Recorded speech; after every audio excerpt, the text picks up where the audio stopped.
हरियाणा में लोकसभा इलेक्शन से जस्ट पहले ही हरियाणा की बीजेपी गवर्नमेंट जो वहां पे है उसे एक सेटबैक लगा है, क्योंकि 3 इंडिपेंडेंट एमएलएज ने स्टेट गवर्नमेंट से सपोर्ट विड्रॉ कर लिया है और कांग्रेस को अपना सपोर्ट दिया है। अब कांग्रेस का कहना है कि ऐसे में स्टेट गवर्नमेंट जो है उसे सीएम को रिजाइन कर देना चाहिए, और इसके बाद आगे क्या होगा, क्यों इन एमएलएज ने रिजाइन किया और नंबर्स क्या कहते हैं, इसके बारे में मंजीत सैनी से हम बात करेंगे। हमारे हरियाणा के कॉरेस्पॉन्डेंट हैं।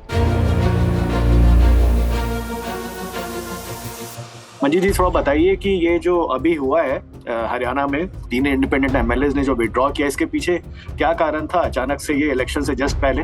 देखिए, जिन 3 निर्दलीय विधायकों ने अपना पाला बदलकर कांग्रेस की तरफ बढ़े हैं, उनको उनकी सबसे बड़ी नाराजगी यही थी कि उनको जब सरकार को समर्थन की जरूरत थी तो उनसे संपर्क साधा गया, लेकिन सरकार बनने के बाद उनको दरकिनार कर दिया गया। इन तीनों विधायकों को जो उम्मीद थी कि उनको कैबिनेट में जगह दी जाएगी, अगर कैबिनेट में नहीं मिली तो कहीं और एडजस्ट किया जाएगा, लेकिन ऐसा कुछ नहीं हुआ। जिन निर्दलीय विधायकों ने सरकार को समर्थन दिया था, उनमें सिर्फ रणजीत सिंह चौटाला की लॉटरी निकली। पहले उनको कैबिनेट मंत्री बनाया गया और बाद में उनको बाकायदा लोकसभा का टिकट भी थमा दिया गया। तो बड़ी नाराजगी थी। हालांकि ऑन रिकॉर्ड ये लोग भी कह रहे हैं कि किसानों की नाराजगी भी थी, सरकार के खिलाफ किसान नाराज है, वो बाहर जब जाते हैं तो उनको विरोध का सामना करना पड़ता है, कई ऐसे वायदे हैं जो पूरे नहीं हुए, तो ये कारण भी वो गिना रहे, लेकिन असली कारण यही है कि उनको कैबिनेट में जगह नहीं दी। ओके, नंबर जो अभी है वहाँ पे मंजीत, उसके बारे में बताइए कि 90 एमएलएज का वो असेंबली है और वहाँ पे बीजेपी को 40 सीट्स मिले थे और इंडिपेंडेंट एमएलएज के बल पे ही बीजेपी की वहाँ पे गवर्नमेंट है। अभी रिसेंटली जेजेपी के साथ भी इन लोगों ने अपना अलायंस तोड़ दिया, बड़ी मुश्किल से ये बीजेपी की गवर्नमेंट अभी वहाँ पे टिकी हुई थी। तो अब नंबर्स क्या सजेस्ट करते हैं? इन 3 एमएलएज ने जो रिजाइन कर दिया है, इसके बाद क्या रहेगा? ये बीजेपी गवर्नमेंट सर्वाइव कर पाएगी या नहीं? देखिए, आपने कहा कि हरियाणा में 90 सीटें हैं इस विधानसभा में और उस 2 सीटें खाली है। खाली मनोहर लाल खट्टर और रणजीत सिंह चौटाला के त्याग के बाद 2 खाली हुई, तो कुल मिलाकर अभी 88 सीटों को अगर हम लोग बाइफरकेट करें तो देखिए 40 विधायक भारतीय जनता पार्टी के, 30 कांग्रेस के, 10 जननायक जनता पार्टी के हैं और 6 निर्दलीय हैं, और उनमें से 1 हरियाणा लोकहित पार्टी का और 1 आईएनएलडी का। तो अब बात करें मैजिक नंबर की, तो मैजिक नंबर आता है 45।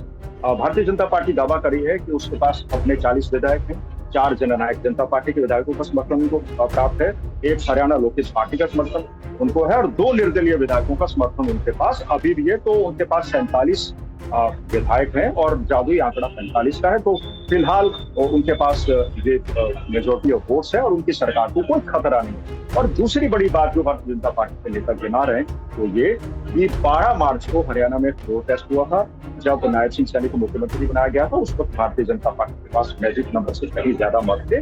तो हमने अभी हरियाणा विधानसभा के स्पीकर ज्ञानचंद गुप्ता से भी बात की। उन्होंने कहा कि फिलहाल इनके पास 3 विधायकों द्वारा समर्थन वापस लेने की कोई आधिकारिक जानकारी नहीं है, लेकिन अगर वो राज्यपाल से मिलकर अपना समर्थन वापस लेने की बात कर भी चुके हैं तो भी भारतीय जनता पार्टी के पास भी उतने विधायक हैं, क्योंकि जो विधानसभा है उसके कानून के मुताबिक जो फ्लोर टेस्ट में जितने विधायक मौजूद थे उन्हीं की गिनती होगी। और एक कानून ये भी कहता है कि अगर फ्लोर टेस्ट एक बार हो जाए तो 6 महीने तक फ्लोर टेस्ट की मांग कोई पार्टी नहीं कर सकती। लेकिन उन्होंने ये भी बताया कि अगर राज्यपाल चाहें तो एक बार फ्लोर टेस्ट करवा सकते हैं, अगर कोई पार्टी बहुमत का दावा करने के बाद उनसे मिलती है। तो फिलहाल ये मैजिक नंबर है और भारतीय जनता पार्टी क्लेम करी कि उनके पास है। और वही आप कह लीजिए पूर्व में सहयोगी रही जननायक जनता पार्टी के दुष्यंत चौटाला ने अभी थोड़ी देर पहले नायब सिंह सैनी को कहा है कि वो अब नैतिकता के आधार पर इस्तीफा दे दें क्योंकि उनकी सरकार अल्पमत में है। यही दावा कांग्रेस ने भी किया था कल। भूपेंद्र सिंह हुड्डा ने या फिर सूरज भान जो कांग्रेस के अध्यक्ष, उन्होंने कहा था कि सरकार अल्पमत में तो नायब सिंह सैनी को इस्तीफा दे दिया जाना चाहिए। और दूसरी बड़ी बात इस पे खुलकर सामने ये आ रही है वो ये कि कांग्रेस भले ही दावा करे कि उसके पास 3 निर्दलीय विधायक पहुंच गए, तो कांग्रेस के 30 और 3 मिलाकर वो 33 होते हैं, फिर भी कांग्रेस के पास अभी जादुई आंकड़ा नहीं है और वो सरकार बनाने का दावा नहीं कर सकती।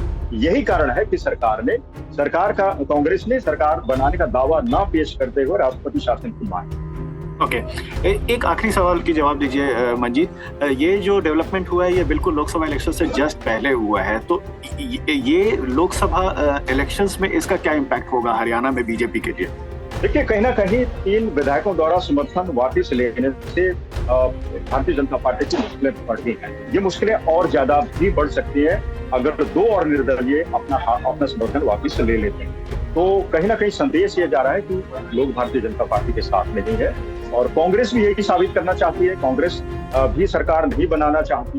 कांग्रेस भी चाहती है कि इसका फायदा उसे विधानसभा चुनाव में मिले और वो लोगों का समर्थन हासिल करे। भारतीय जनता पार्टी को निशाने पर लेने का यही कारण है कि देखिए, भारतीय जनता पार्टी की किरकिरी हो रही है, उसके पास बहुमत नहीं है। 4 साल तक उसका साथ देने वाली जननायक जनता पार्टी ने भी उसे किनारा कर लिया, और अब जो निर्दलीय विधायक भाजपा के साथ थे वो भी अब एक एक करके उसका साथ छोड़ रहे हैं। तो कांग्रेस की स्ट्रैटेजी सही है। वो जनता के बीच में सिर्फ यही संदेश भेजना चाहती है कि अब उसकी बारी है, क्योंकि 10 साल तक वो सत्ता से बाहर रही। कहीं ना कहीं साम दम दंड भेद सारा अपनाकर वो चाहती है कि सत्ता में वापस लौटे। लेकिन भारतीय जनता पार्टी आसानी से अपना किला नहीं छोड़ने वाली। दावा किया जा रहा है पूर्व मुख्यमंत्री मनोहर लाल खट्टर की तरफ से भी कि कई कांग्रेस के विधायक भी उनके संपर्क में। तो देखना दिलचस्प होगा कि क्या कांग्रेस उतने लोग जुटा पाती है, उतने विधायक जुटा पाती है, और क्या सरकार बनाने का दावा पेश भी करती है, या फिर कोरा एक बात कहकर कि वो सिर्फ राष्ट्रपति शासन चाहती है, जब तक चुनाव ना हो जाए उसी पर अड़ी है। चलिए, thank you Manjeet, thank you for your time and thank you for your input.